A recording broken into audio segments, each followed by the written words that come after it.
This is session 2 of Dances with Dragons.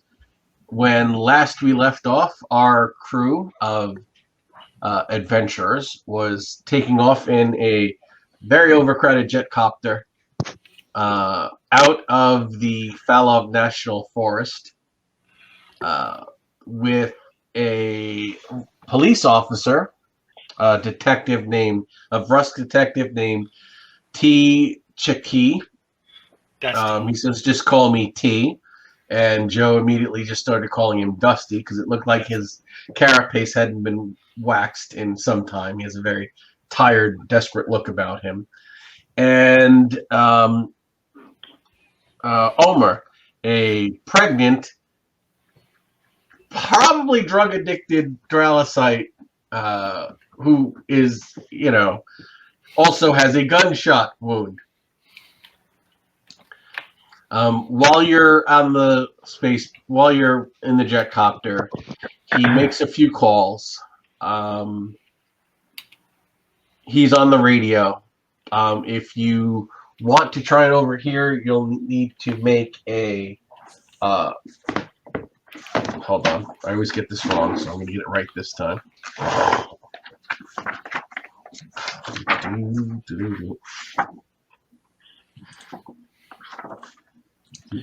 Intuition or logic? It would be intuition is what you notice, is the noticing skill. So the noticing stat. So intuition. To overhear his conversation. A quick lore question on the Dralacytes. They're hermaphroditic, right? So they're both sexes? Yeah. Or do they switch back and forth? They through their lives and through their hormones, they exhibit all three genders at one point or another. They go through male stages, female stages, and for the most part, they're neutral. Okay. We always played that you could take drugs to stabilize in one of the three genders, and most of the time you would just be neutral because you're not looking for love. I actually played a Sasisu, and I ended up, having sex and getting pregnant, and had to role play that whole thing, which was pretty interesting. So I think the only character that might happen to is Finknoddle at some point. Anyway, I don't even know how that works, but we'll have to look it up. Anyway, you are in. Is anyone going to roll to overhear his conversation? I did. 37 is 50. He's on the phone with someone named Grub, and he's negotiating allowing Grub to strip a jet copter for parts in exchange for as much as he can get. He's got a list of priorities. And eventually they settle on a deal. And he says, all right, we should be landing in, a few hours. And he says, and of course, we never spoke. And he just hangs up the radio. Hope it's enough for 5 space tickets. He says, no, we're actually landing in Avena Sativa. And when he says that, you realize that Avena Sativa is the second largest city on Cersei. And it's on the second largest continent of Reza. So you're actually flying over the ocean right now. What you know about Reza is it is not only a seaport, it has the second of the planet's 2 spaceports. It's unlike the capital, which has been rebuilt over the last 20 years and is pretty new. Reza is a city that had a lot of radiation fallout, but was not bombed outright. So they've cleaned it up. And a lot of this city is original to before the Second Sathar War. Because of that, a lot of the city, by comparison to the new settlements, it seems a little bit run down and dated. Reza's known, Avena Sativa is known for having fewer regulations, cheaper taxes. The tickets out of here are cheaper if you wanted to get into space. It's the LaGuardia Airport to Kennedy Airport in New York. Although that may not be true anymore because they're fixing up LaGuardia. It also is known for a thriving black market. So he says we should be landing in Avena Sativa in a few hours. I've got a place set up. I've had it set up for years. It should still be secure. We're going to be operating out of there. There's a bunch of stuff we need to sort out before we get started. He's on comm now, talking to everyone. He says, I really appreciate you guys backing me up on this. I know it's a big ask, but trust me, it's all going to work out. I'm with you, Dusty. It's our job, apparently. He says, have any of you been to Avena Sativa? Can't say I have. We're going to say no because no one has because I made it up this week. Well, I got 4 pages on it. What are you talking about? Then you hack my computer. So he says it can be a rough place. There's a few gangs active here. The police force here is not the best, but they do keep the peace. A lot goes under the table. I've worked operations here a couple of times in my career, which is why I have a house set up.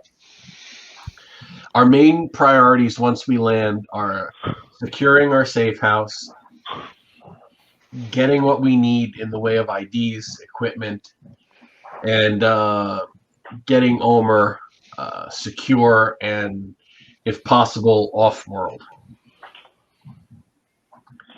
I'm not putting her in the court system. She's given us what we need. She's actually asleep now. So I want to get her off Cersei before we move on the Honeycomb.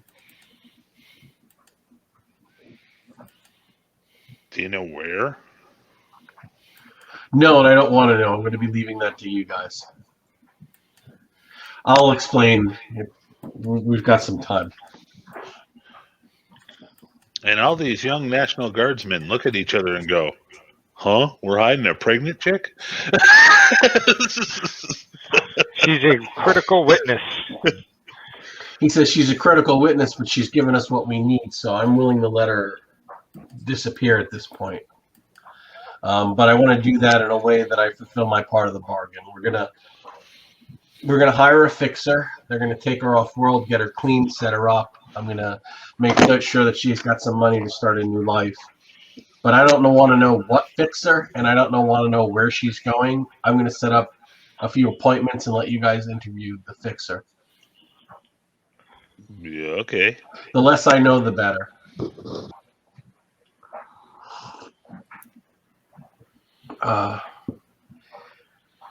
So he says, as he's the jet copter's flying on autopilot, and he looks over, he's pulling up everybody's records, and he says, Larmo, you don't have, other than you've got thieving, yes, right, in your character? Yes. But you don't have any form of persuasion. No. He goes, you're not trained in undercover work. Right. He goes, and Joe, you are trained in undercover work, but not in any type of... So, yeah, we're going to have to coordinate. Or we're going to have to get creative. He says, there's a way around this. you may not like it, but it is effective for these kinds of situations. How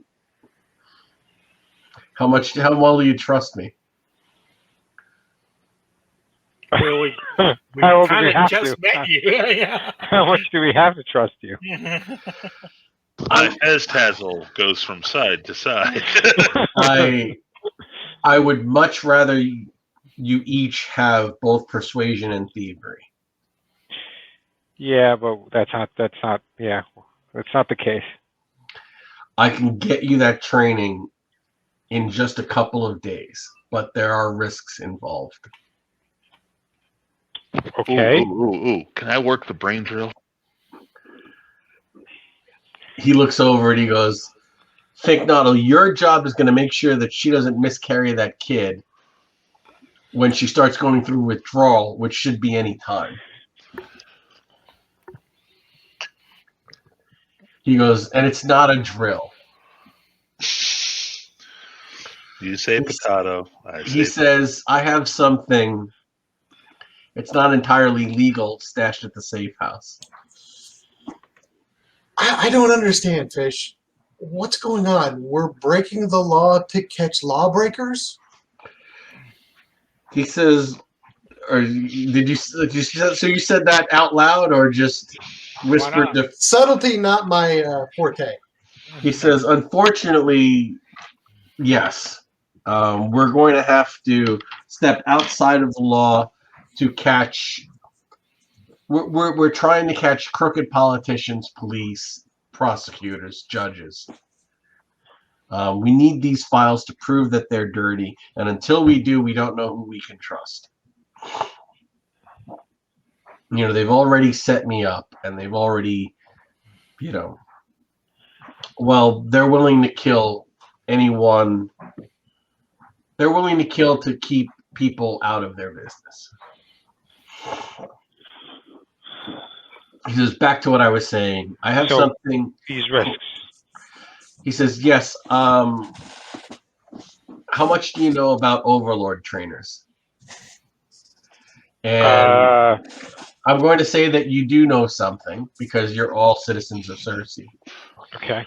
When the Sathar abducted the population of the planet and transported them to Outpost 1, they put most of them at work building weapons, defenses, and they didn't have those skills to learn how to build electronics, spaceships, and stuff.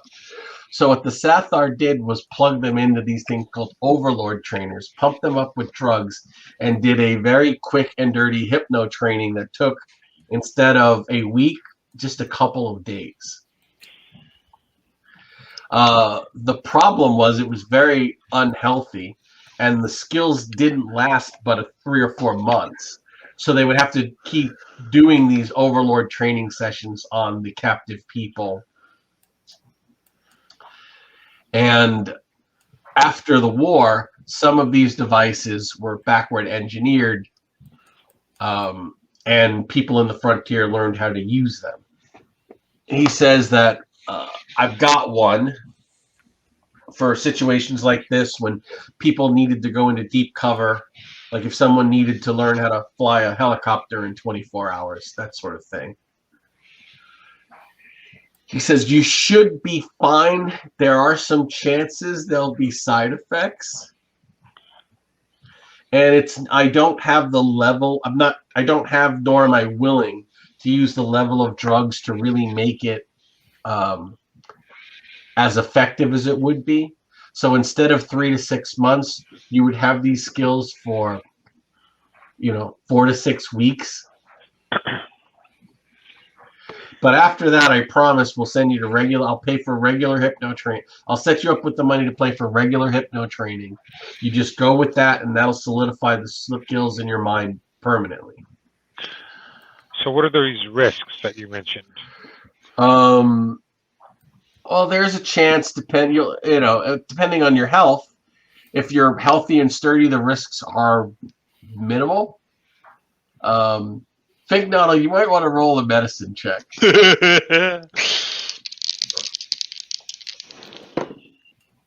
Ooh, 23 out of 40. In a very healthy patient, the risks are about 50-50 that there'll be some side effects. He Such said as? insomnia, migraines, color blindness, loss of taste and smell, bouts of nausea whenever you try and ingest food. Nothing too dangerous, just How are these side effects permanent? no, they'll fade when the skills do. Now, when the Sathar did this, they just kept pumping you up with drugs to keep this down. Well, I guess if it's temporary, I could deal with it. Don't Okay. worry, I'll be watching over the procedure. He says, yeah, that's what I'll need you to do. I'm going to take Thorga and Harlan with me to get all the stuff that we need. We're going to be hitting the underground markets of Milsoy. Finknoddle, you're going to be watching them in the trainer. They'll be out cold unless something goes wrong. But mostly you're going to make sure that Ulmer stays stable. We made her a promise, and I want to stick to that. It's not going to. This is don't trust anything she says. Keep an eye on her. Thorga, Harlan, I'm going to need one of you to act as a driver and one of you to watch my back. Easy enough. Okay. Do either of us drive? Well, pilot. Can I you know, to drive a car, you don't really need, the skill for it. It's only if you get into a car chasing something, if the guy has, I've got level 1 in pilot ground vehicles, you're going to lose. You're not like getaway driver, you're like Uber. Okay.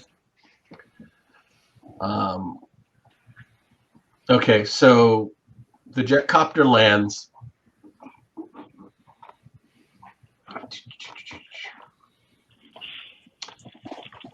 And there is an older Vrusk there. And you are at the spaceport, but you're almost in a swampy area on the side of a hill adjacent to the airport.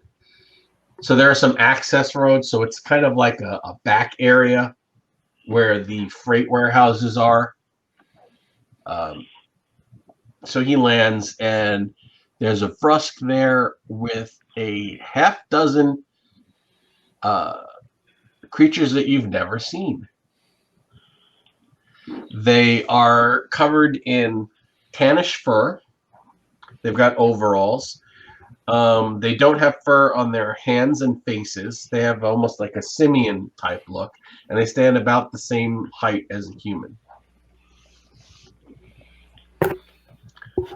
You guys can all roll logic.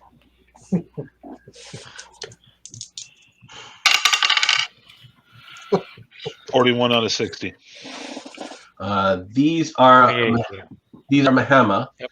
Pass. They are from a star system that's recently been liberated at the end of the war, just south of Solar Minor, in the Liberty system. They were until recently a slave race of the Sathar, and since liberation, they've slowly began, moving out of their homeworld, and you do see some of them in the greater frontier. And you see this older Vrusk, and for some strange reason, he still has his bright bluish coloring of a juvenile, but he's fully grown, and he's got the droopiness that you would expect in an older Vrusk. And he greets him by the name Grub. And he says, he's looking over and he goes, all right, so I've got you the ground car and the hover car. Was the best I could do on short notice. And you see there is a good-looking hover car, and a really beat-up ground car. At this point, Omer wakes up and says, I don't feel so good. And he said, Grubb says, all right, it's fair trade. Make sure it's parts. He goes, there'll be people looking for it. He goes, my boys and I can take care of it. Nobody will see it. I hear they're looking for you, T. And he goes, you don't need to worry about that, Grubb. Just I do all the medical stuff to get the vomiter to a place where she can vomit without ruining vehicles. make a medicine check. There you go.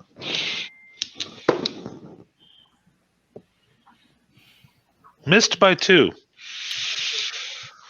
As soon as she gets out, she vomits and she starts dripping fluid along the outline of the bud.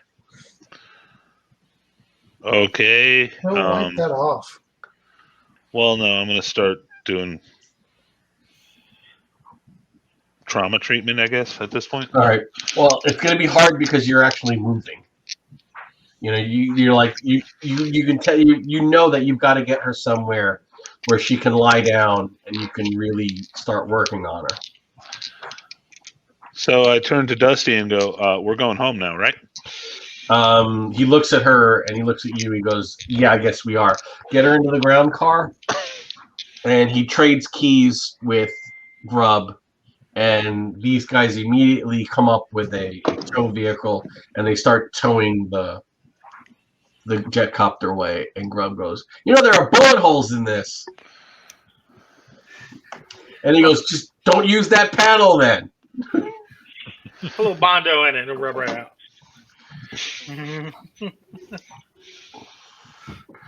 All right, so he pilots the good-looking hover car. Of course. And he tells you guys, grab those boxes of gumdrops and nuggies out of the car and put them in the trunk here. Remember last session, he had you guys raid several cases of illegal drugs into from the factory. I remember that. Yeah. Yeah. Okay. All right. So he guides you guys to a area adjacent to the airport, really run down, mostly abandoned. It looks like these were warehouses for import-export, but this section of the spaceport isn't really used much anymore. So it's almost like abandoned vehicles. And he goes to a warehouse called the Doogie Strux Freight Forwarding Company. And it looked all boarded up and the windows are covered in dust. It's a 2-story building. He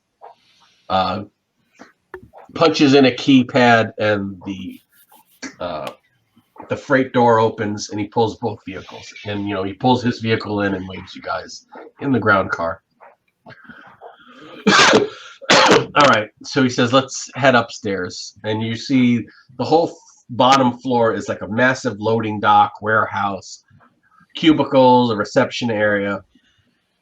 And the second floor is like 1/3 of the building is a whole second floor. And you can kind of look down through a windowed wall, look down on the warehouse. Like a loft? Yeah, like a loft. But it's a loft that it's almost like an upper office building. Gotcha. And this has 6 large rooms that have been converted into an apartment. So there's a kitchen, a bathroom. He turns on the power, leads you guys up there, and you see that there's a set of video screens, and he activates the outside cameras, so you have a 360 view of the building from inside. And the minute you come up here, you just smell rot and feces. And he's like, the fuck? And I need everybody to roll a Intuition. Damn it, Larmo. Don't look at me. I I made it. I rolled 100. Okay. You're going to be surprised, Harlan. You're knocked out by the smell. No. Those who made it, Yeah. as soon as you come in, you hear scurrying, and you see 3 large creatures, furry, feathered, 6-legged iguana things with snub tails, and they come running out from under this chewed up couch, and they run through a broken window and get out of the apartment. And you start to see that all of the bedding has been chewed up and shredded. The fridge has been knocked over, and all of the food has been eaten out of it. So there's dirt and leaves that have blown in. There's animal droppings, and you recognize the creature as a native of Cersei called the Zash. It's kind of like a raccoon feathered reptile thing. And he says, "Okay, Fink Noddle, you've got a third job."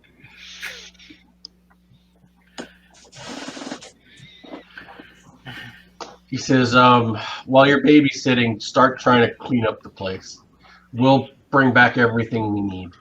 We're going to need new bedding, new food, food and all of that. We're going to be operating out of here for a few days."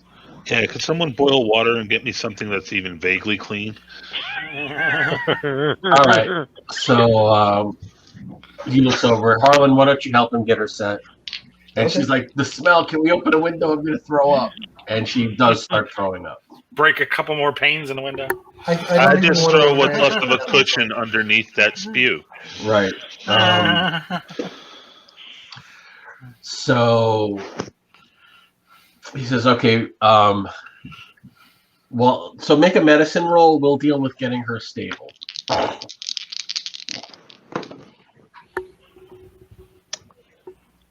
No. Okay, so she starts having the sweats. You get her calm, you get her situated, and you start to realize that for what she's going through, you don't have the drugs to treat her withdrawal. You can treat her symptoms, but you can't treat her withdrawal. And with the pregnancy, it's even a higher risk of her losing the baby when she goes into withdrawal. There's only one of two things you could think of. When he runs out, he's got to bring back the drugs to treat her, and you just sweat it out with her until then.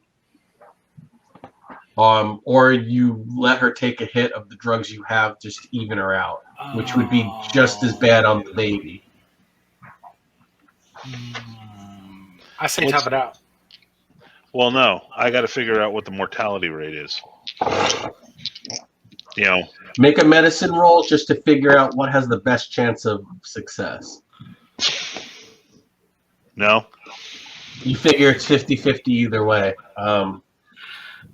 You don't know if it's safer to wait or to let her use. That's going to be something that you're going to need. This is so you and Harlan are off trying to tend to her, and you see that there's now like a weird discolor ring around the bud of where her baby is. So, the first signs of miscarriage are coming. All right, so I'm gonna go with giving her a dose until I can get the regular drugs, for the simple reason I want to de-stress her, even though she's going to be stressed in a different way. Okay. So you figure you could give her half a dose and monitor her, and that'll keep her at least calm. So roll a medicine roll Changing dice. to see how well this is going Don't to work. change the dice. Now you got new bad luck. Well, that's not one. Okay. It immediately takes the edge off just enough that she calms down and just kind of like she folds in all of her limbs. The ring stops weeping, and she just starts hysterically giggling to herself for several hours. So, can I scrounge up any clean bedding whatsoever? Like stashed behind in a closet in the somewhere? linen closet or something. These Vash are famous. Zash are famous for getting almost everything.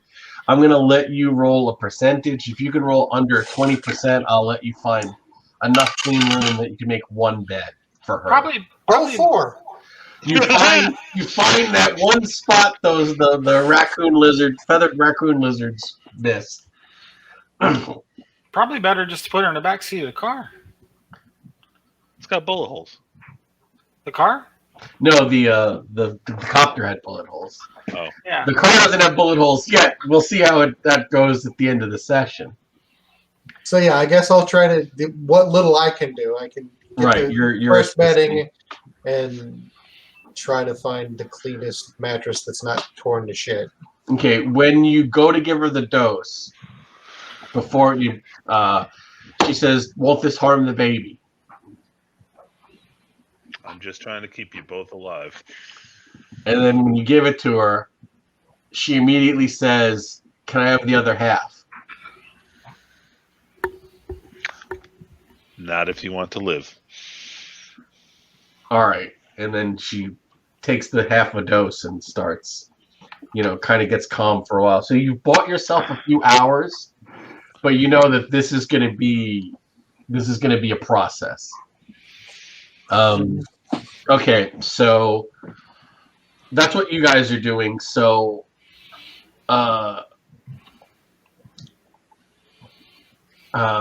deal with Thorgren in a minute. So Larmo and Joe, he brings you over to a room, and he has the Overlord trainer in a box, and it looks sketchy. It's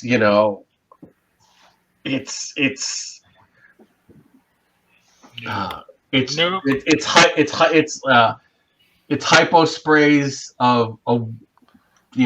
it's hypo sprays. It's electrodes that you'll have to insert under your skin. It's goggles that go over your eyes. He says, "Let's try and get you guys comfortable." Have you done this before? Oh yes, I have. I've Don't- done it. I've had people do it to me as well. It's unpleasant, but it's fast. I rolled a 2 on my lie detection. What was the question again? Have you done this before? He has done this before. He says it's the only way to give you these skills quickly.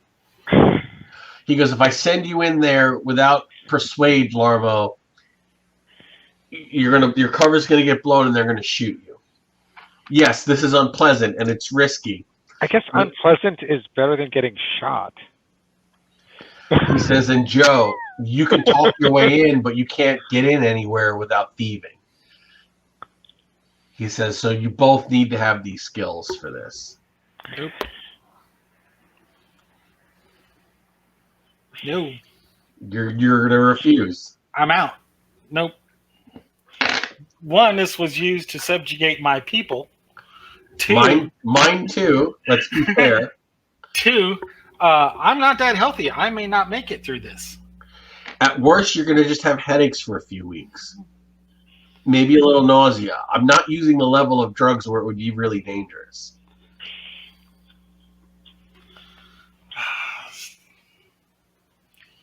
I'm not cool with it. I'm not cool with it. We got drug addicted mom over here in the corner trying not to OD.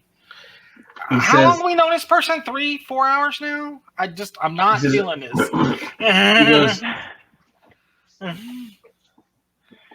He says, I'm trying to keep you alive. This is a deep I'm not comfortable with it, but I'm better than getting shot, so I'm in. I was plenty alive before you walked in long in our lives. I was just fine. He says, let me talk to you. He says, let's take a walk. This is going to take some convincing. Yes, I'm sorry. I'm just not going to jump right in. He says, what is it? What? He basically pulls you aside. Says, all right, look. He goes, I'm not going to lie.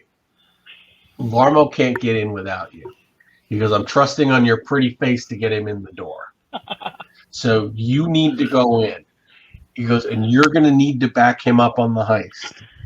He goes, is it a matter of money? Because we can work something out. No, this is just a lot. I mean, this is a lot. You said it's an ask, big ask. You're not kidding. It's a big ask. I've known you half a day. Now all of a sudden we're supposed to be criminals, and now we got to go do this to clear our name because of you. He goes, look, we're doing this for the right reasons. It's sketchy as hell. I'll take full responsibility when this is all over. We have a window. We have a very limited window. They're going to stash those guys. They're not going to stash them for more than a few days. We've got to get this done in the next week. After that, our window is going to close and it's all going to fall apart. And the chance to get the information we need, that's going to be gone.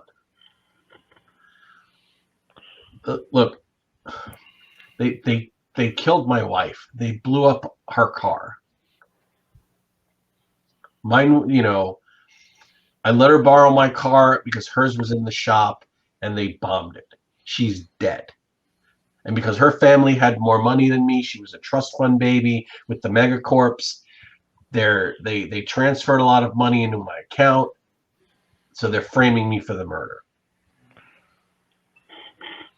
He goes, I'm telling you the truth. This is my life now. This is all I have. He goes, and if I could go in instead of you, I would. If I could do this on my own without involving any of you, I would.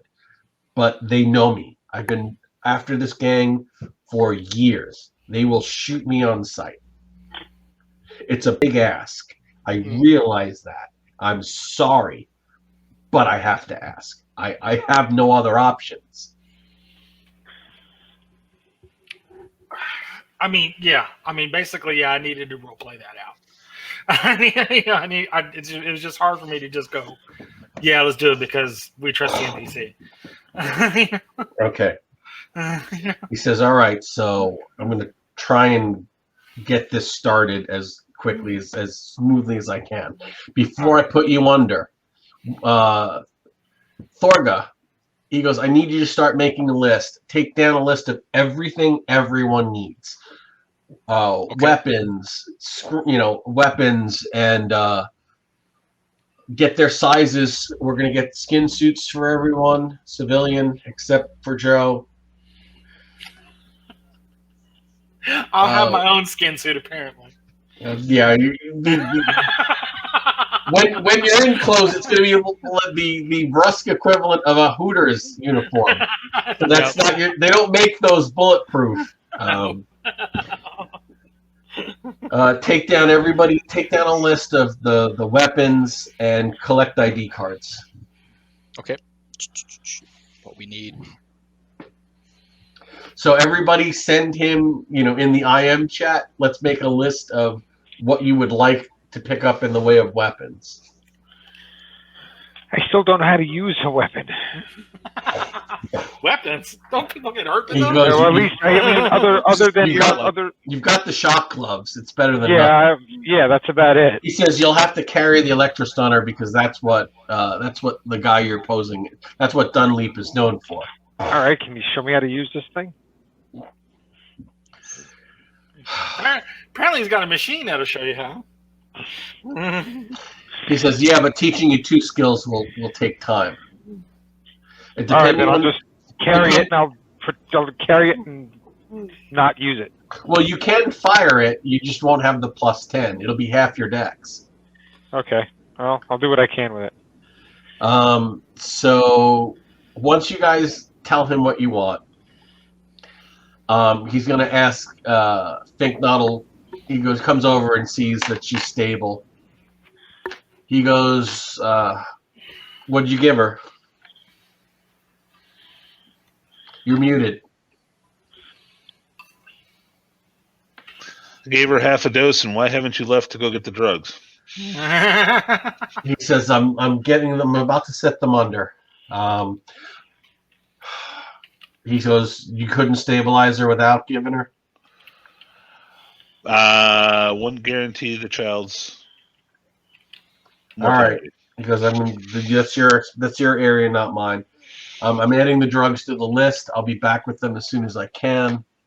I need you to assist me so you can see what's going on with this device. And as he walks over, he whispers to you. Harland, scream if something happens. He whispers to you. He goes, "Now there's an offside chance that they may develop a cerebral hemorrhage during the process.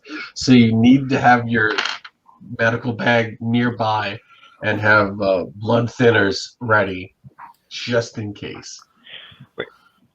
Wouldn't blood thinner? Well, I'm not hearing that, but outside of the game, I think cerebral Anyway, blood coming thinners from a would make slightly a hemorrhage medical worse. ground, I will have coagulant ready instead of blood. Yeah. It's a good thing I don't have a brain. Okay, so he shows you how the machine works and how to monitor it. Okay. And he hooks them both up, and they literally have, like, Larmo's got electrode through his skin and over his eye. They've got goggles, headgear. They're hooked up to an IV drip. And I need you guys both to make a... okay, first... First, let me open the throttle and pull the cord, get it started. Yeah, I don't have blood vessels, so I don't have to worry about a hemorrhage, right? Anyway, I'm sure there's a Dralocite equivalent. You got some sort of vessels. So I need both of you to roll a 10. Tell me what that number is. 3. That's a good roll. Sorry, hang on. 8. 8. Not as good a roll. All right, so... 1, 2, 3. So what is your logic score, Joel? Logic is 65. Okay, so that means that this roll is at -7. So at the end of this 24-hour training period, you will have persuasion level 1. Okay. You'll have to pay for it with your skill points. So I lost, so I'm a little stupider now? No, your experience points. You had a number of them from last adventure. Well, what did you ask me about? I thought you said logic -7? That's the smarter you are, the quicker you learn. Oh, okay. So your roll was how many days, but you get a penalty, you get points taken off depending on your logic score. Right. Okay. So you'll learn this in 1 day, and I think learning a new skill. What's your tech, right? Your primary? Yeah. And your secondary is agent? Military. Okay, so thieving was just a weird skill you took out of nowhere. Yeah, from before the military. Okay, so that's going to cost you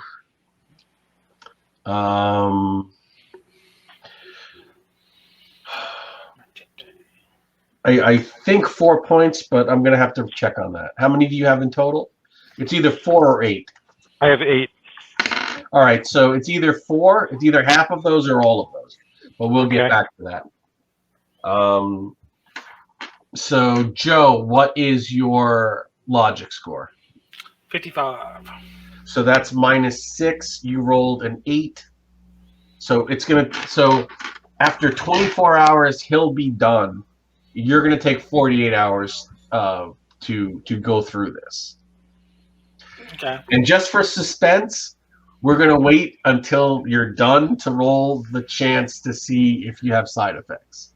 Oh. All right. So in your minds, you're actually dreaming like a high intensity training. So it's almost as if you're in a classroom being trained by someone how to do this in your dreams. And every once in a while, the script flips and the trainer kind of superimposes with like a Sathar figure. So it almost has like a surreal nightmare component to it that's a little disturbing. So not cool with this. Okay. So, he says, all right, so there's nothing we could do about your outfits right now. Because you guys are in like half shot up. This is for Harlan and Thorga. You guys are in like a half shot up jungle fatigues of like military skin suits. He says, the first place we're going to just go to some thrift store, get you some regular clothes. You're going to stand out like a sore thumb. He actually had clothes stashed here, so he gets rid of his, outfit and puts on something more nondescript. Actually, a big hat. Those Zoshas didn't get into those? This was like in a locked suitcase. Yeah.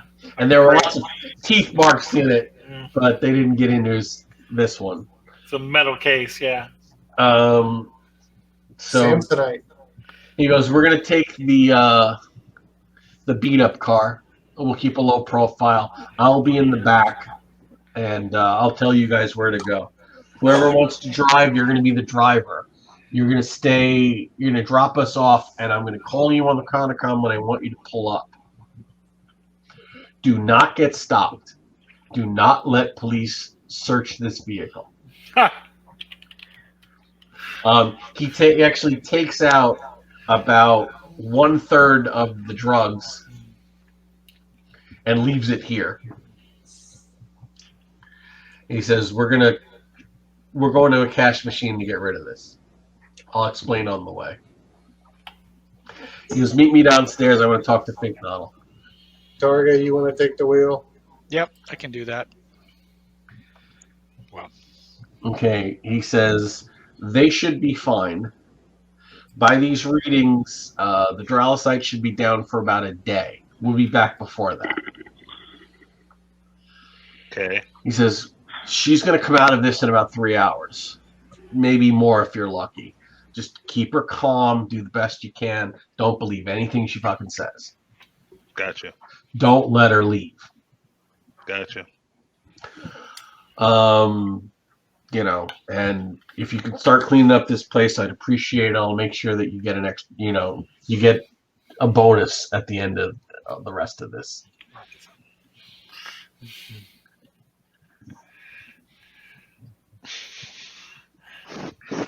He says, I'm counting on you. Yeah. Counting Okay. on why.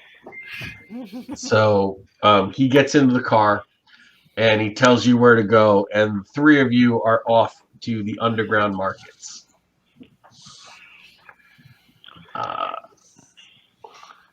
Now, he basically takes you into the city proper. It starts raining, so everything's you're kind of driving through the rain, and he's kind of happy about that. He says it'll make the police a little less likely to be hoofing it. He directs you through a seedier area of town, and then when you kind of get to the middle of the seedier area, there's like a 6 square block area all lit up in neon. That looks less seedy. It's almost like a pearl and an oyster. And there's a lot of clubs here. There's a lot of restaurants here. There's a lot of shops here. There are some police moving around. And he tells you that this is the Milsoy Underground Market. About half of these buildings are fronts. First place we're going is the spicy noodle shop. And he says, for this, Thorger, you can come in. No, actually, you better stay with the car. We've got a small fortune in the back of it. When I call, I'll tell you where to drive. Keep the radio on. Don't let anyone search the car. Harlan, back me up.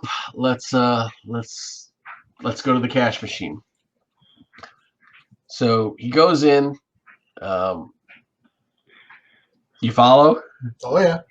Okay, it is a noodle shop that mostly caters to Vrusk. He whispers something to the maitre d'. You are taken through the kitchen into the back loading dock area where they receive all of their supplies. And there's it almost looks like a bank teller area where there's like a plexiglass and there's holes in it to speak to someone. And there are two Vrusk here, and they say, we need to search and disarm you before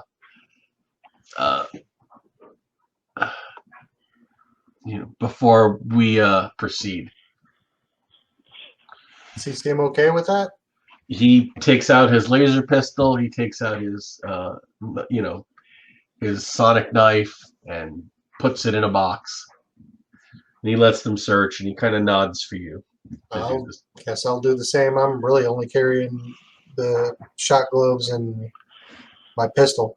They disarm you, and he nods, and they press a button, and then a door behind the screen comes out, and a very old Vrusk woman kind of comes out, and he greets her, and he says, and she goes, T, it's been a long time.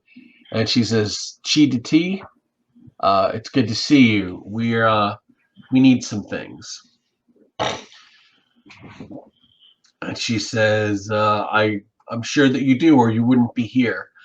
And she says, and what are you going to be paying with? And he says, well, I can part with 2,000 units of gumdropes and 7,000 units of cosmic nuggies. And she says, I can accept that. I'll be taking 40% in commission. Are you fine with those terms? And he says, I'm fine with those terms.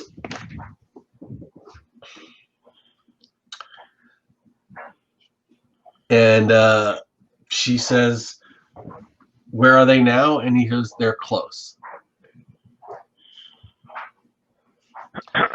And he says, bring them into the loading dock and I'll get started on the IDs and the transfer right away. And your Honeycomb goes off and they say, bring it in. Loading dock, rear of the building I just went into. Okay, move in carefully. Roll a INT check. Him or me? You make it? Oh no, Thorga. Yes, I can make it 12. Pass. Okay, there are like 4 guys who are kind of like following the car. They don't look like cops, but they had definitely taken a notice of you. 4 humans. They armed? You can't tell because it's dark and it's raining. Okay. One of them kind of comes up to the window to kind of like flag you down. You can slow down and stop to speak with him, or you can speed up and move around him. But he's trying to kind of like subtly walk in front of your car to get it to stop. I'll put the window down just a bit so I can hear him. But my foot's on the gas just in case. Okay, so roll your IM. That's a 21. And bop. How do you roll it? It's 1d10 plus your IM modifier. Yes. 21 would be like, you know. That's insane. It's a 7 plus, what's my DM modifier on that? Where's IM? What the hell? It's right below your stats. Okay, oh yeah, it's plus 5, so 7, 12. It is 12. There you go. Okay, you're going at exactly the same time. So when you pull down your window, he puts a hand on the window and he starts drawing some kind of a sidearm. Oh, so he grabs on the windshield, like the glass of the window or whatever. Right, and he's pulling out the weapon to kind of either put it to your head or fire through the crack of the window. When I see that movement towards his holster or whatever, I would gun it, I would think. Okay, you gun it, you pull him off balance. The guys start kind of following the car, but you outpace them. You turn the corner, and when they see you start to, like, you pull around and you see that a loading dock gate is opening, and there are like 4 Vrusk there, and they're dressed in like waiters' uniforms, and one of them has like a needler rifle. So as you pull in and these thugs come around and they see what's going on, they immediately like put their hands up and they just slowly back away from the loading dock. Street thugs, nasty. Okay. And you pull in, and so now the 3 of you are all together, and he says, they're gonna take it off our hands, unload it. All right. Make it happen. So as they're tallying this up,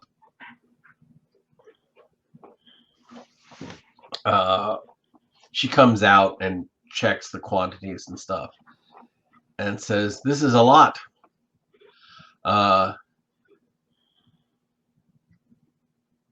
She says, you'll be earning quite a few credits, but it won't matter if you're picked up, T. And he says, what do you mean? And she says, well, for an additional 25%, I can make sure that all of the local police have cleared the market for the rest of the day.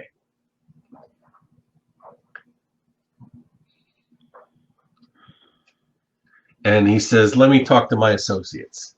And he pulls you guys over and he says, oh, who'd we lose? Oh, his device. Anyway, he goes to Harlan and Thorga. He says, that's going to come to about 200,000 credits. What is? An additional 25% of our cut. Is 200,000 worth not having to worry about the police while we're here? Sounds like it would be to me. Not my stuff. Not my cash. Oh. So you'd vote yes, Thorga? Yeah, I'm with him. He looks over and he nods.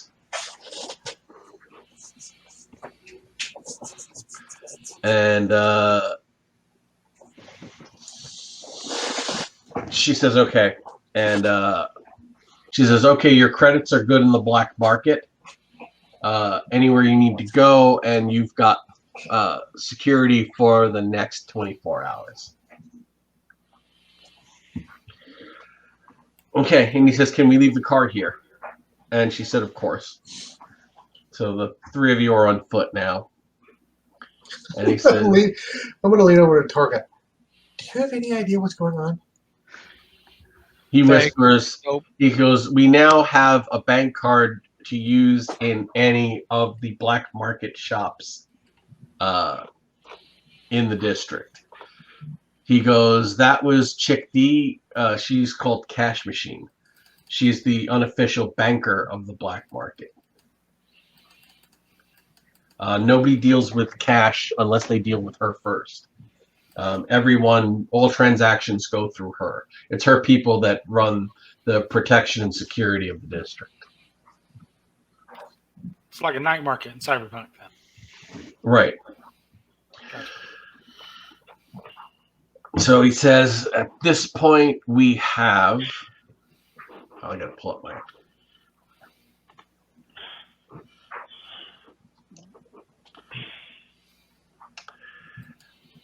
He says, with the police paid off and her cut, we now have just under 600,000 credits to work with.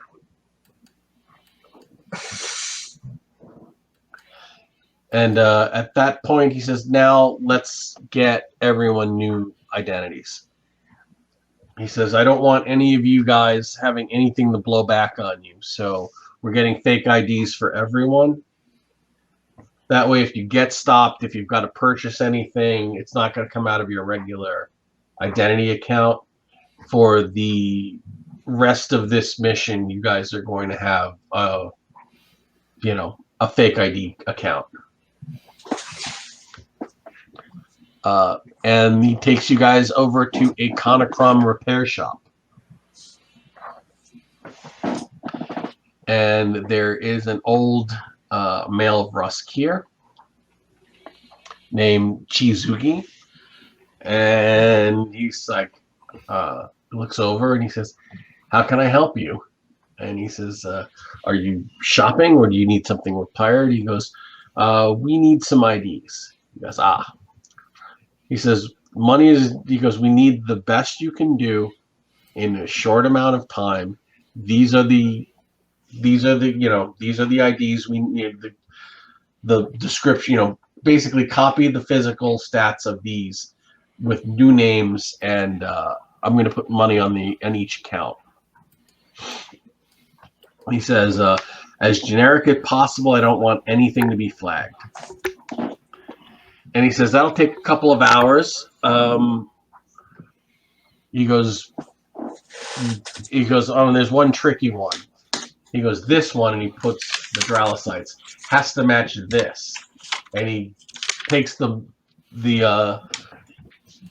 ID for the prisoner that you had. Done, Dulip Tazik. He goes, assuming an identity is going to be a lot trickier, he goes, that's going to be a lot more expensive. And he goes, what'll it take? He goes, 5,000 for the normal ones. The swap is going to be 15,000. He goes, that's 25,000 credits. He goes, can you cover that? And he says, yeah. And he gives him the bank card from the bank from Cash Machine and says, and put 10,000 credits on each. He nods and he says, it'll take a couple of hours. Why don't you... He goes, I have deals with a few businesses in the area. Why don't you go hang out there and I'll send someone with the IDs when they're ready. And he goes, which businesses? He goes, there's a cocktail bar named Interplanet Janet. He goes, there's... Galaxy Queen? There's a spa called Talagus Mist. He goes, and there's a brothel called Love Struck. He goes, I've got deals with them. Just tell them that Papazuki sent you, and everything will be free with my compliments. And I'll have someone deliver the IDs when they're ready. Are we going to keep shopping in the meantime, or do we have to wait? He says that, well, you guys can take a break if you want to go do that. There's something I need to do on my own. So if you guys want to take a break and wait for the IDs, we can do that. Or we can go to place an order with the arms we can go place our weapons order. Why don't we do that? Okay, so we need to get back. She needs those. She needs those medicines. All right. He says, but she should be okay for a few hours. So he takes you to an antique holovid shop called Hidden Treasures, where they have rare movies, cult classics, and banned films. And there's an older human with a beard, a balding head, and a prosthetic eye, like a cybernetic eye. And you guys walk in, he goes, "Greetings, gentlemen. What can I help you with?" And he says, "We're here for the side hustle." He goes, "I see." And then he basically pulls a lever behind it, and the door locks, and the shutters come down. And he says, "What do you need?" So, where's your list? I have it here. Harlan, you need ammo for what you... He says, "I don't sell ammo here. You'll have to get that somewhere else." He goes, "I won't be a party to violence." He says, "Guns don't kill people. Bullets and SUVs kill people." So we can't get the any Doze grenades or Tangler grenades. He goes, "No, but they'll have those at the regular. You can get those at any sporting goods store." Okay. He goes, "We deal with custom, high-end, untraceable weapons here." Shotgun, stun pistol, big knife or two. Okay, so Thorga, you're gonna have some rolling to do. Okay. He starts pulling up holovids of weapons. Like any weapon that you mention, he'll pull up a holovid of him displaying it, firing it, and demonstrating it. But like none of the weapons are here. Okay. So any regular, standard, normal weapons, he's got a 95% chance of having them sized for human or Vrusk. So let's go down the list. What's the first thing on your list? Shotgun. For size for what race? Think noddle. Okay, so that's going to be a 65% chance it'll have one. Okay. Because Fink Noddle is an Osakar and not native to this, not commonly found in the system. I rolled a 52. He says, "I do have a shotgun in size for Osakar." And he presses it, and he goes, "Basically, that's put in your shopping cart." Next. Stun pistol for Fink Noddle as well. So that's, again, 65. 25. He's got one of those as well. Okay. Big knife. Does that have a special size, or is that just a big Just a regular knife. That's for Fink Noddle. Yep. Yeah, that, again, because he's a rim race, that's going to be 65. 51. You're rolling really well, so far now. Okay, that's it for Fink Noddle. Joe is looking for ammo. Stato up, nothing weapon wise. Actually, the rest of us, the only thing I've got right now, unless unless Larmo needs something, I've only got ammo after this. I think Joe wanted a sonic knife. Oh, Larmo doesn't know how to shoot. Sonic knife. Vrusk. Okay, yeah, that's going to be 95%. Oh, well, 32. There you go. Okay. And Larmo did need an electro stunner size for a Dralosite, which would be 65. Okay. 33. Okay. Rest is ammo. All right. Well, I thought that'd be a bigger order. The T actually puts in a order for another laser pistol and a laser rifle with a scope. I got a rules question or a game out of Sure. the grenade rifle. Yes. Do you have non-lethal grenade loads for those? He says they're standard for any group. You can get. That's going to be. Actually, I don't think he carries heavy weapons, and that might be considered a heavy weapon. Okay. He has common long arms, common small arms, rare weapons. No, he doesn't have. Doesn't deal in in a grenade rifle. Okay. Well, I meant that as a rules question. I didn't know if it was only lethal rounds, or you could load. No, you can have anything. Okay. But all right. So he puts in that order, and those are all common things he has in stock. So in about 40 minutes, a robot shows up outside, and he goes, "Just take the box." Okay. He goes, "Don't check it here. I stand by my reputation." I look over it, or the cop. Does he seem cool with it? He nods that this is reputable. Yeah. So when you guys get the box, he just says, "Let's carry it back and drop it in the car." Okay. So he makes one stop along the way, and he picks up the drugs that Fink Donald needs for Ulmer. He goes to a radio store, and he gets several radios, a larger one and several smaller ones, and then two very small ones. How big a package are the drugs?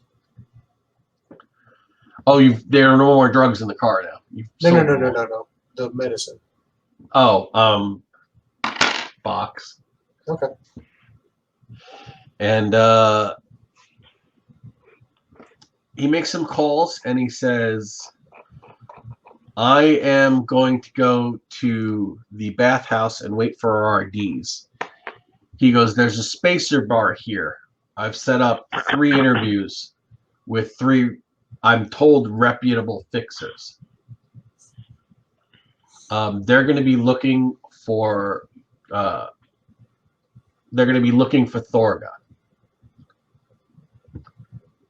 Yazararians stand out more. They're going to say, 'Do you have a bologna sandwich?' That's how you'll know that they're your contacts. You're going to be meeting one every half an hour. Talk to them. See which one you think would be the best fit for Ulmer. I don't want to look at them. I don't want to know which one you pick. This is going to be up to you. I don't want to know. You guys will be able to vanish after this. I won't."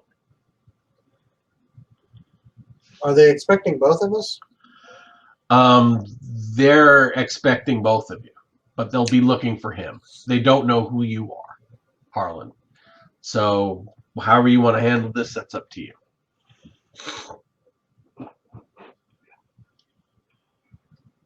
Okay, what do you guys do? Go to the spacer bar? Yep. Okay. Makes sense. And it's literally called the Spacer Bar.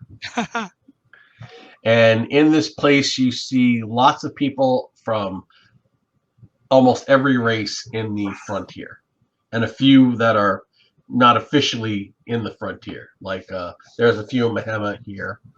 There's an Almoy, the octopus people from Zabulon. There's like 1 or 2 of them here. There's an Enora. There's a Mechanon. So it's a very eclectic mix. There's octopus people? Yeah, there's octopus people. I could have played an octopus, people. Only if we use really alternate rules in some kind of a fan hack. Yeah, I could have played octopus, people. I'll look up that article. I'm sure that there's an article for playing an Almoy character. But we'll neither here nor there. We're going to stick with where we are now. So the first person to come over is a short, nondescript human male, chubby, but very quiet on his feet. Like he comes over to the table, you barely notice, and he goes, "Pardon me, would either of you gentlemen have a bologna sandwich?"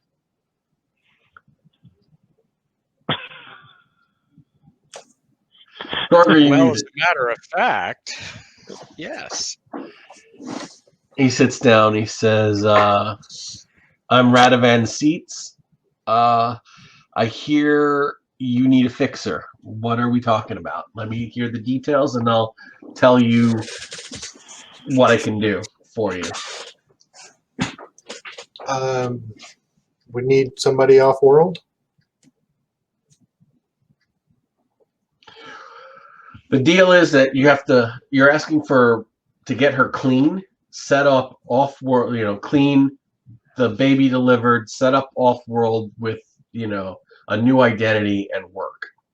So like a whole relocation package is what you're asking. Okay. So he says, "Well, we can get her clean, we can get the baby delivered. I've got a ship, we can do that all on board in space.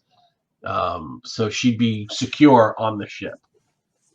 After that, we can get her into a deep training program and get her placed with a good company. We've got contacts with government, Megacorp, lots of jobs in sales, clerical, administrative, enough for her to make a good life, good living to support her and her family. We do this kind of work all the time. So, she would be, she'd have a new life, new name. She'd be clean, and her baby'd have a decent life. He goes, she'd probably still be in system, but not on this planet. But if you really needed her far away, I can get her out of system." I think that's what they want. He says, "Well, most of the job connections we have are on Kitkur, but that's not a problem. If you want her off system, we can get her off system. Remember, there are 2 habitable planets in Solar Minor. Right. You guys are in Cersei. There's one called Kitkur. I have no idea how far Kirkut. how far a reach this criminal gang has.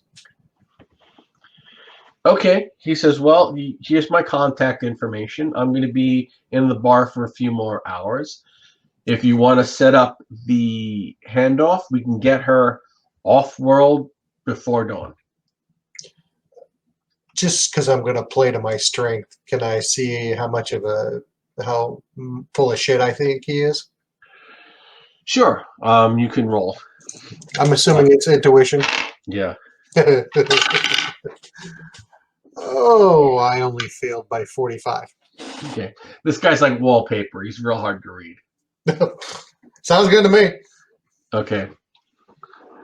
So the next person to come over about a half hour after that. Oh, are you guys drinking? By the way, the waitress keeps coming over. I don't drink. Just we've got coffee. I am always eating and drinking as if I'm still in training. Okay. So, Thorga, anything? Coffee's good for right now. Okay. And somebody, a female Huma comes hopping over and looks over and says, "I didn't even know they made coffee here. You guys teetotalers?" I'm drinking some kind of vegetable drink. Okay. She says, and she looks over at your vegetable drink and she says, "Is that a bologna sandwich?" I think he eats bologna. And she points to the seat, like, can I sit? Yeah, but yes, you can. She says, name's Eustrola. I hear you need a fixer. Now, she is a much scarred, middle-aged female Huma, which are the kangaroo people with the long prehensile tail. And she says, so what do you need? Are we talking about both of you, one of you? Neither of us. Okay, third party? Yep. What are the details? We've got a Drellicite who's about to bud. She needs to get clean. She's strung out on some drugs. I forget, is the drops or the droops or the nuggies? The nuggies. She's strung out on nuggies. She needs to get clean. She needs a new name and identity. She needs work, preferably out of system. Well, and I can sympathize. I've had my share of demons after the war, and I had help getting clean. So if I can help her, I certainly will. A lot of that's going to be up to her. We can get her the medical training she needs. We've got a good doctor on board, so I can get her baby delivered and get her the hell out of here. I move around a lot. I'm not planning to return to this planet for at least a year. I'll be off system in a week. We'll keep her on board, and once she's clean, I'll see what she can do, and I'll see how quick she can learn. If she shows any ability, hell, I'll make her part of my crew. We're always shorthanded. He goes, there's no better way for a kid to grow up than as a spacer. He goes, I was born in space, and she'll be safe. My crew's like family. If she wants a place with us, she'll have a place with us. If she wants to settle somewhere, we visit 12 systems a year. I can get her placed on a Drallicite world if that's what she wants. We do a lot of short cargo. I have a ship in orbit. I've got a shuttle waiting. We're just finishing up loading cargo, and we're probably leaving by dawn. Can I check on the sincerity too? Roll. There's only 1 point difference. Thorger, you can roll 44. as well. If you want to roll your logic as well, Thorger, to see how sincere she is, or see how sincere the last guy was. Each one sounding better than the last to me.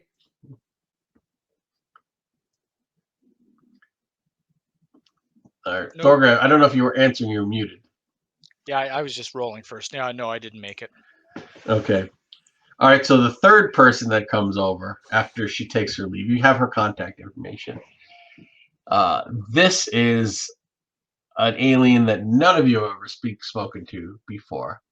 You see a reptilian figure with a tail and like a bony plate frills down its back and tail. And it is a Talsoi Saurian. And she's dressed in spacer garb, and on her back she's got this wicked axe-headed sword thing and a laser pistol on her hip. And she speaks Pangalactic with a lisp and says, I was told I could get a bologna sandwich here. Grab a seat. She sits and she says, I greet you. I am Cordes Enzo. I hear that you need someone placed or taken. How can I help you? Relocated's a better term. Okay, so you tell her the details. Yep. Give her the details, yeah. And she says, well, this sounds like a great opportunity both for your friend and myself. My associates and I are always looking for diplomats, ambassadors, translators, or teachers. We can keep her with us, take her under our protection, teach her about our language and culture, even help raise her children alongside our own children. This way, my people can learn more about her race and citizens of the frontier. She can help teach us Pangalactic, and that'll make it easier for my people to assimilate, as we're hoping to start having more of our kind throughout the frontier. As you know, that we're refugees. Oh, I actually didn't. Yes, our home world is no longer our own. But this could be a great opportunity both for her and for us. So she would have the protection of our people and employment as long as she wanted. We could get her new identity and keep her safe. All right, I'm going to check on this one too for the futility that it is. That's a pass for me. Oh, I still failed, but not as You passed, Torga? I passed, yeah, 46. There's something about her that just rubs you the wrong way, but that's because you're a Yazarian and she's a Saurian, and you guys have a racial animosity because you're both very warlike people. Yep. But there's something about her bearing and her confidence and that wicked-looking sword axe thing on her back that you get the feeling that she's someone you could trust. You'd want her fighting at your side, not against you. Yep. And if she's saying that her people would protect her, it comes off very sincere to you. Okay. So it's almost like begrudgingly, like I don't really like her, but Yeah. I think that she's telling the truth. Well, I'll give Harlan a kind of not, knowing glance kind of thing. Probably don't pick up on it. Nope, not at all, because we're different. I might go, and to my people, that would mean yes. Okay, and she says that we have a shuttle. We can leave anytime. You have my details, and I will leave you gentlemen to it. And she says it was a pleasure meeting you, and and kind of like stalks off. I'll give Harlan details when she's gone, like how I feel, that kind of thing. I kind Okay, of like the second so one. really, it's the two of you. Which of the three would you pick? I kind of like the second one. Moving around might be better. Yeah. I mean, second or third for me. Okay, so which one do you want to go with? It's your choice. Second? Okay. All right. Now I will let you know We just sold her to slavers. that Yep. two of these are legitimate, and one of them isn't. Excellent. Good to know. And I'm not going to tell you if you picked the wrong one. So we won't sleep tonight. But you'll eventually know whether you picked the right one or not. Like if she shows up later in the campaign and she's doing really well, then you'll know she was fine. I can tell you out of character, but so I guess we wait for to come back. T to come back. T comes back and he has civilian skin suits in your size for everyone except, Joe. He has outfits for Joe. And he says, all right, we should head back with these drugs while the getting's good. I guess, do we have to stop by and get like a thrift store and get clothes and bedding and all that? He says, yeah, let's get back as soon as we can, and then we'll make another trip for all the food and bedding and such, because I want to get these drugs to her, and I don't know what's going on over there. Yeah. All right, so meanwhile, think Noddle. You might want to unmute. We got some stuff to do. Uh-huh. She wakes up and gets up, and she's all sweating, and she's kind of pacing back and forth. And she's like, "Can I have some water? She goes, I feel so dry." Yeah, I would have had a pitcher or Okay. some sort of container by the bed. So yeah, you start hydrating her. I know what they're going to be wanting. Okay, and she says, "Could I have another the other half now?" No. All right, and she says, "Can I have something?" She goes, "I feel like my skin's on fire."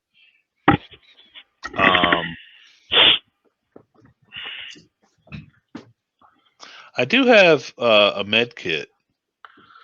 If you make a medicine roll, you can calm her down and stabilize her through this. 12. Wow, thank God. All right. You stabilize her, and she starts to calm down, and she says that,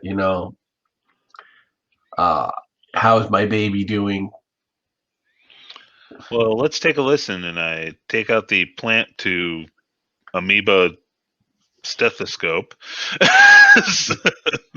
Well, because you made that roll, you see that the baby is that, like, that dark ring of possible detachment has faded a bit. Yeah. So you've managed to actually treat her without her getting too upset. And after she hydrates and then just shakes like a leaf, she pulls in her limbs again and falls asleep. Excellent. So when I know she's actually out, yeah, I'll take pulse and everything else to make sure that she's out. Go check on the brain dead guys in the next room. Okay, you see the machine is working. The upload on Larmo is like 30%. The upload on Joe is going a little bit slower. It's only about 15%. And then I need you to roll a intuition.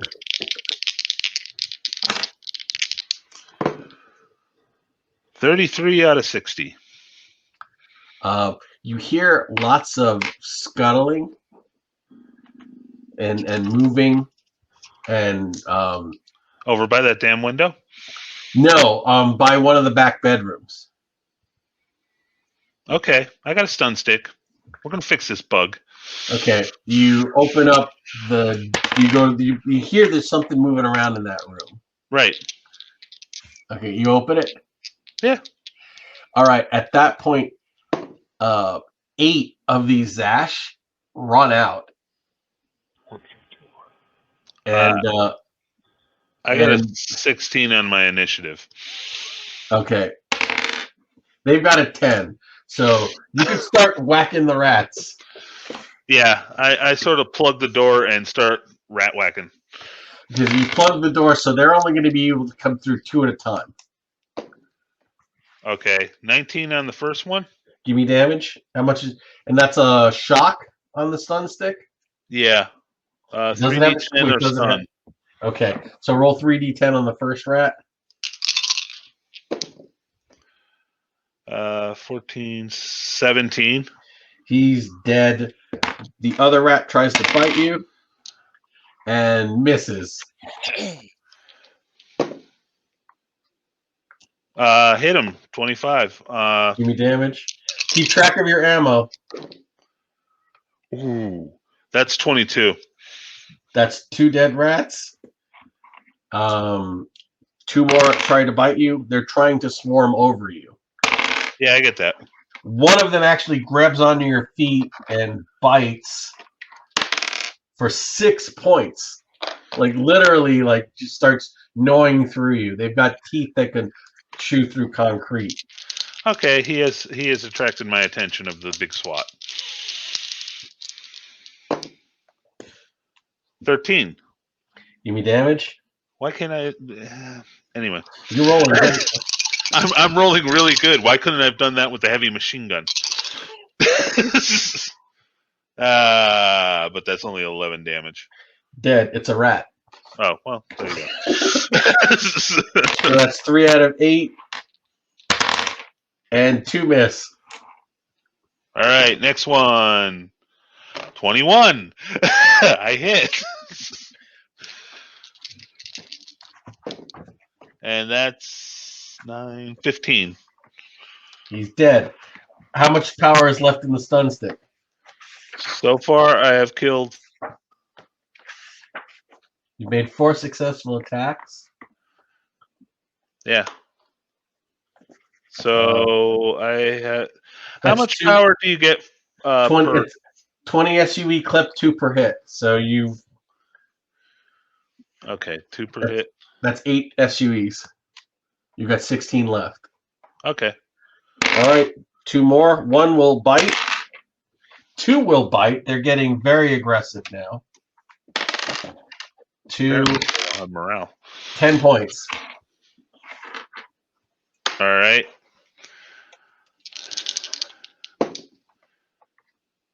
$29. So just barely hit.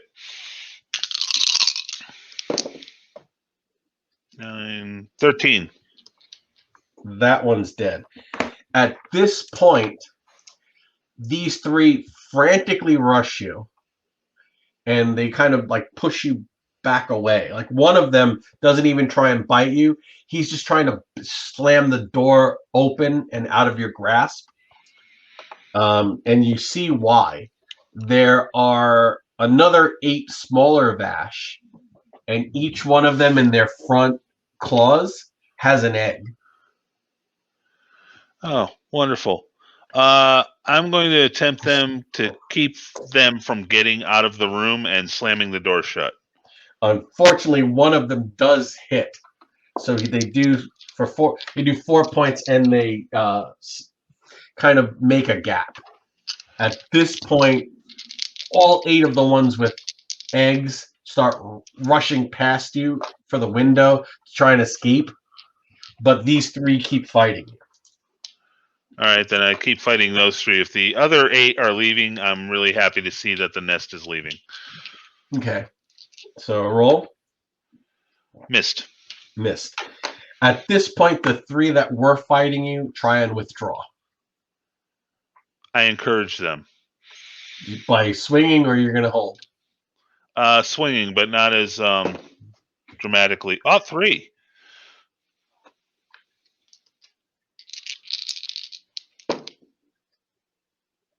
8, 14. He's down. So you've killed 6 of the 8 warrior Vash, and the others flee with their nest mate, with their nest, their eggs. Okay, cool. Gonna do some medical on me. That's a good idea. And fail miserably. Okay. All right. So at this point, it's a few hours after that. You're sitting there with 3 or 4 Vash bites, bandaged up poorly. Yeah. And Thorga, Harlan, and T pull up with a crate with a suitcase worth of changes of clothes and a crate of weapons and a medical bag. And he goes, "What happened to you?" You told me to clean the place up, and there is no more. What the hell are they called? Zash. Zash nest in here. There was a Zash nest in here? Yep. Oh, those things can be vicious. It's a good thing you didn't get swarmed. I didn't get swarmed? Oh, okay. Well, they would have. Well, swarm means they knock you off your feet and they strip the flesh from your body, like those piranha fish. Yeah, well, if you haven't realized, Dusty, we're all a little bit tougher than your average schmuck. Yeah, and you're taller than the creatures they're used to fighting, so pulling you off your feet is probably not a really good plan. Since I have 4 feet, yeah. And he says, "So how's the patient doing? She seems calm." Yeah, she's calm and asleep at the moment. And where's the drugs for her? Bring in the drugs. Here you go. And don't worry, she's not going to be your problem much longer. I think they've got a fixer lined up to take her off our hands. Okay, I rolled a 16 to treat her. Apparently, I can't fix my own feet, but I can fix her. Okay. He actually does treat you. He does have some first aid, and he manages to give you first aid for 10 points. Thank you. All right. So at this point, he says, "I'm gonna watch. I'm gonna watch the trainer. Okay. As soon as you think that she's ready to move, Harlan and Thorgun know where to take. They've got someone lined up to take her off our hands. Once we do that, we'll be on our. We can focus on the mission."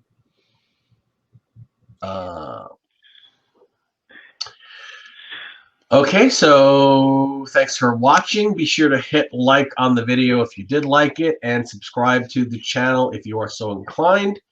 The Frontier is alive and well with Frontier Explorer. It's a free to download, pay what you like fanzine filled with great articles by talented and enthusiastic Frontier fans. If you want to get physical copies, you can order them through DrivethruRPG. The links are in our show notes. Would you like to be part of the Citizens of the Frontier?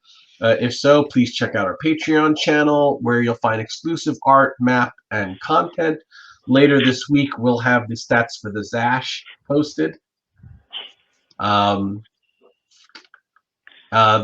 link to our Patreon is in the show notes.